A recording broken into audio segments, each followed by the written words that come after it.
Keluaran pasal 15, nyanyian Musa dan Israel. Pada waktu itu Musa bersama-sama dengan orang Israel menyanyikan nyanyian ini bagi Tuhan yang berbunyi, "Baiklah aku menyanyi bagi Tuhan, sebab ia tinggi luhur, kuda dan penunggangnya dilemparkannya ke dalam laut. Tuhan itu kekuatanku dan mazmurku, ia telah menjadi keselamatanku, ia Allahku, kupuji dia, ia Allah Bapakku, kuluhurkan dia. Tuhan itu pahlawan perang, Tuhan itulah namanya. Kereta Firaun dan pasukannya dibuangnya ke dalam laut. Para perwiranya yang pilihan dibenamkan ke dalam laut teberau. Samudra raya menutupi mereka. Ke air yang dalam mereka tenggelam seperti batu. Tangan kananmu, Tuhan, mulia karena kekuasaanmu. Tangan kananmu, Tuhan, menghancurkan musuh. Dengan keluhuranmu yang besar, engkau meruntuhkan siapa yang bangkit menentang engkau. Engkau melepaskan api murkamu yang memakan mereka sebagai tunggul gandum. Karena nafas hidungmu, segala air naik bertimbun-timbun. Segala aliran berdiri tegak seperti bendungan. Air bah membeku di tengah-tengah laut.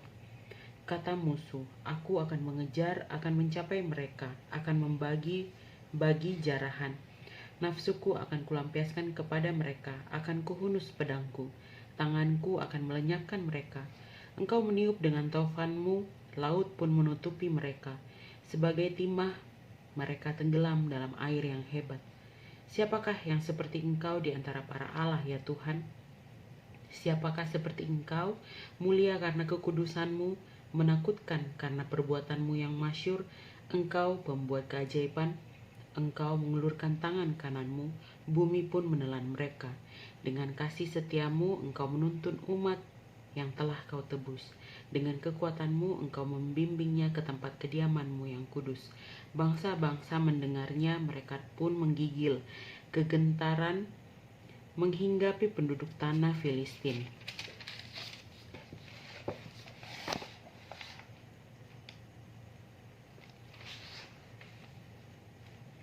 Pada waktu itu, gemparlah para kepala kaum di Edom. Kedahsyatan menghinggapi orang-orang berkuasa di Moab. Semua penduduk tanah Kanaan gemetar. Ngeri dan takut menimpa mereka karena kebesaran tanganmu. Mereka kaku seperti batu. Sampai umatmu menyeberang, ya Tuhan, sampai umat yang kau peroleh menyeberang. Engkau membawa mereka dan kau cangkokkan mereka di atas gunung milikmu sendiri. Di tempat yang telah kau buat kediamanmu, ya Tuhan, di tempat kudus yang didirikan tanganmu, ya Tuhan. Tuhan memerintah kekal selama-lamanya. Ketika kuda Firaun dengan keretanya dan orangnya yang berkuda telah masuk ke laut, maka Tuhan membuat air laut berbalik meliputi mereka. Tetapi orang Israel berjalan di tempat kering dari tengah-tengah laut. Lalu Miriam, nabiah itu, saudara perempuan Harun, mengambil rebana di tangannya dan tampillah semua perempuan mengikutinya, memukul rebana serta menari-nari. Dan menyanyilah Miriam memimpin mereka.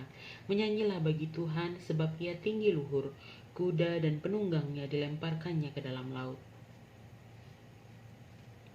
Di Mara dan di Elim, Musa menyuruh orang Israel berangkat dari laut Teberau, lalu mereka pergi ke padang gurun Syur. 3 hari lamanya mereka berjalan di padang gurun itu dengan tidak mendapat air. Sampailah mereka ke Mara, tetapi mereka tidak dapat meminum air yang di Mara itu, karena pahit rasanya. Itulah sebabnya dinamainya orang tempat itu Mara. Dinamai orang tempat itu Mara. Lalu bersungut-sungutlah bangsa itu kepada Musa. Kata mereka, apakah yang akan kami minum? Musa berseru-seru kepada Tuhan, dan Tuhan menunjukkan kepadanya sepotong kayu. Musa melemparkan kayu itu ke dalam air, lalu air itu menjadi manis. Di sanalah diberikan Tuhan ketetapan-ketetapan dan peraturan-peraturan kepada mereka, dan di sanalah Tuhan mencoba mereka. Firman-Nya, jika kamu sungguh-sungguh mendengarkan suara Tuhan Allahmu dan melakukan apa yang benar di matanya dan memasang telingamu kepada perintah-perintahnya dan tetap mengikuti segala ketetapannya, maka aku tidak akan menimpakan kepadamu penyakit manapun yang telah kutimpakan kepada orang Mesir. Sebab aku Tuhanlah yang menyembuhkan engkau. Sesudah itu sampailah mereka di Elim. Di sana ada 12 mata air dan 70 pohon korma. Lalu berkemahlah mereka di sana di tepi air itu.